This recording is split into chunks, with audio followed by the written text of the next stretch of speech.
টয়লেটে গিয়ে ভুলেও করবেন না এই দুইটি কাজ, তাহলে বিপদে পড়বেন। রাসূলুল্লাহ সাল্লাল্লাহু আলাইহি ওয়াসাল্লাম টয়লেটে গিয়ে এই দুইটি কাজ করতে নিষেধ করেছেন। শুধু তাই নয়, এই দুইটি কাজ ইসলাম ধর্মে কেন নিষেধ করা হয়েছে তা নিয়ে আধুনিক বিজ্ঞান দিল চাঞ্চল্যকর তথ্য, যা শুনলে আপনার চোখ কপালে উঠবে। এক কথায় বাঁচতে হলে দেখতে হবে আজকের ভিডিওটি। নিজের জন্য না হলেও নিজের সন্তান ও পরিবারের জন্য অবশ্যই সতর্ক থাকতে হবে। 2 নাম্বার ভুলটি আমরা অনেকেই করে থাকি, যা আমাদের হার্ট অ্যাটাকের মতো বিপদের মুখে ফেলে দিতে পারে। প্রিয় দর্শক, অবশ্যই আজকের ভিডিওটি সম্পূর্ণ দেখবেন এবং ওয়াশরুমে বা টয়লেটে গিয়ে এই ভুল দুটি করলে আপনার কি কি ক্ষতি হবে সবকিছুই জানতে পারবেন আজকের ভিডিওতে। অবশ্যই ভিডিওটি শেয়ার করে দিবেন এবং আপনার অন্যান্য ভাই বোনদেরকে জানিয়ে দিবেন। সর্বপ্রথম আমরা টয়লেটে গিয়ে যে ভুলটি করে থাকি তা হলো কথা বলা। প্রিয় দর্শক, অবশ্যই টয়লেটে গিয়ে কথা বলবেন না, কারণ আপনি যখন টয়লেট করার জন্য কাপড় খুলবেন তখন আপনার সাথে থাকা রহমতের ফেরেশতারা আপনার থেকে দূরে চলে যাবে, কিন্তু আপনি যখন টয়লেটে বসে কথা বলবেন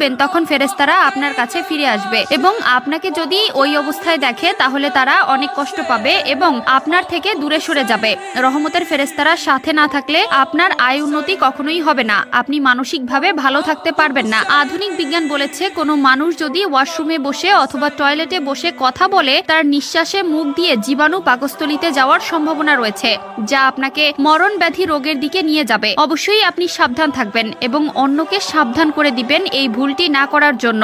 এত ইনকাম করেন কিন্তু সংসারে পিছুটান ছাড়ে না, আয় রোজগারে বরকত হয় না, শুধু এই ভুলগুলোর জন্যই। আমরা অনেকেই টয়লেটে গিয়ে এই দুইটি ভুল করে থাকি, যা আমাদের ঈমানকে নষ্ট করে ও আমাদের রিজিক ও আয় রোজগারের বরকত কমিয়ে দেয়। সাবধান, এই দুইটি কাজ থেকে অবশ্যই বিরত থাকুন। টয়লেট বা বাথরুমে গিয়ে এই দুইটি ভুল কখনোই করবেন না। ভুলগুলো না জানার কারণে আমাদের পরবর্তীতে নানা সমস্যায় পড়তে হয়, আল্লাহর রহমত উঠে যায়, সংসারে অশান্তি লেগেই থাকে। 2 নম্বরে যে ভুলটি করে থাকি আমরা, আমাদের অনেকের ওয়াশরুমে আয়না থাকে, কিন্তু রাতের বেলায় ওয়াশরুমে আয়না দেখবেন না, তাহলে মারাত্মক বিপদে পড়বেন, এমনকি হার্ট অ্যাটাকের মতন বিপদের সম্মুখীন হতে পারেন। টয়লেটে ঢোকার সময় অবশ্যই দোয়া পাঠ করবেন এবং বের হওয়ার সময় দোয়া পাঠ করবেন। টয়লেটে এক ধরনের জিন থাকে, এই জিন মাঝে মধ্যে আয়নার মধ্যে থাকে। আপনি যখন আয়নার দিকে তাকাবেন তখন হঠাৎ আপনার চোখে তাদের ধরা পড়ার সম্ভাবনা থাকে, যা আপনাকে একটি বড় সমস্যার ভেতরে ফেলবে। অবশ্যই রাতে আয়না দেখা থেকে বিরত থাকবেন।